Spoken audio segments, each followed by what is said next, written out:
All right, so after you have sketched out what you want your animal tile to kind of look like, you are going to just, whatever's going to be in the foreground, you're going to outline that in a washable, I repeat, washable marker, not a Sharpie. It won't work with this. And then you're going to cut it out, and I'll show you why.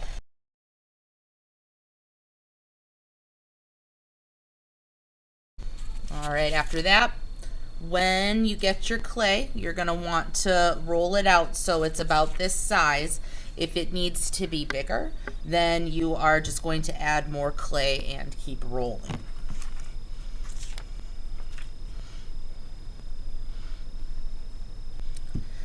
As I'm rolling the clay, I like to lift it off, one, so it doesn't like super stick to the clay mat, and two, it just helps it become more even. And so I know that this is not big enough. It's like barely big enough, so I'm just going to add more clay right on top of that and just roll it. We also want it to be a little on the thicker side. Just going to help with all of our carving and all of our techniques that we're going to do.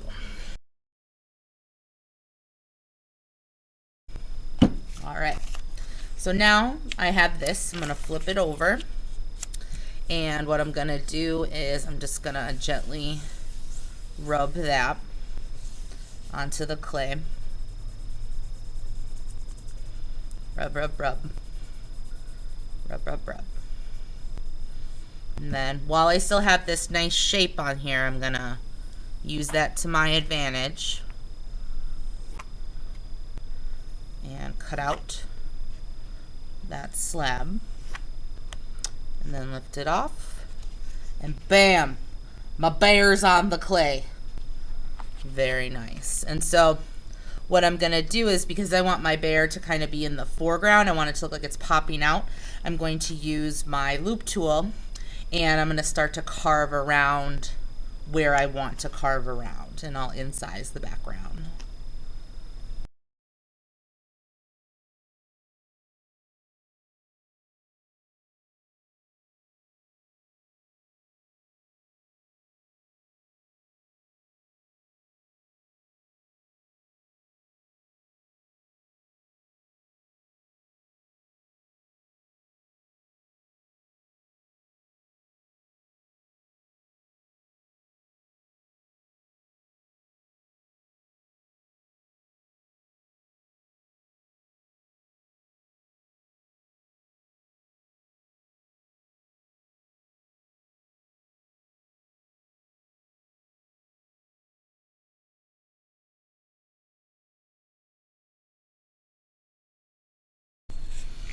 If you saw me before, I kind of drew or incised this border around.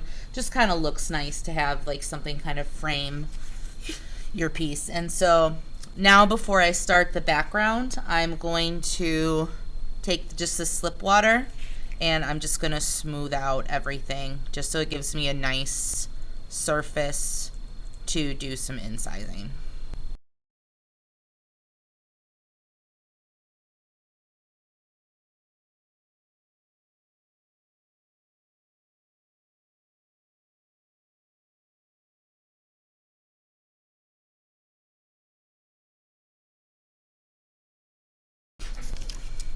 All right, now I'm gonna work on kind of creating my background.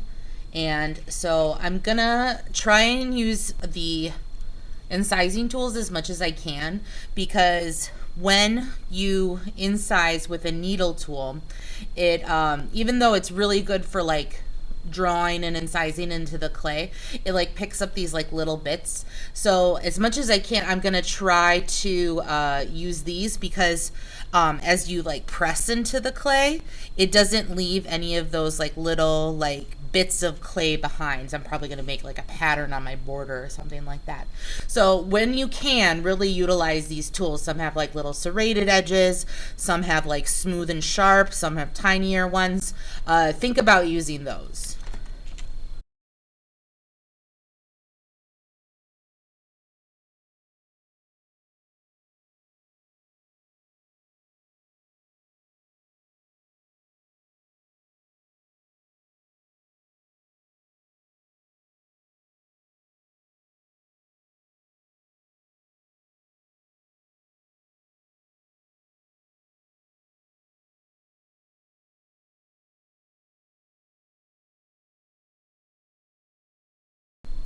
Anything you want to attach, remember to applique. I think I'm gonna maybe do some like stone like things at the bottom. So I'm gonna make all those X's and crisscross marks. It's just gonna give that little more like 3D kind of pop out dimension. So I'm gonna score all these little kind of rock like things that I'm gonna make.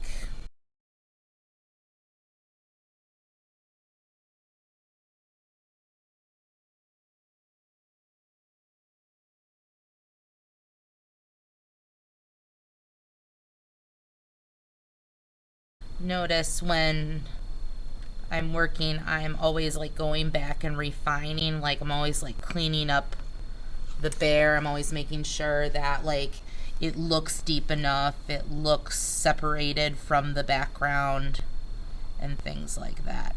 And when you do yours, you know, you don't have to, you could like applique, you know, something on. It's up to you. This is how I'm showing you how I'm doing mine, but that doesn't mean you need to do this my way.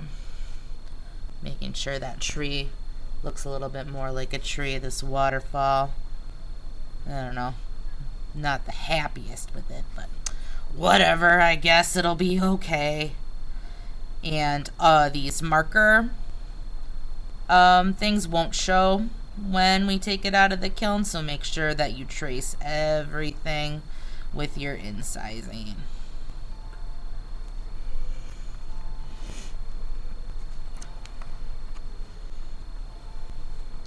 And when it's ready, we'll put your name on the back and it'll go in the kiln. And then we will paint these.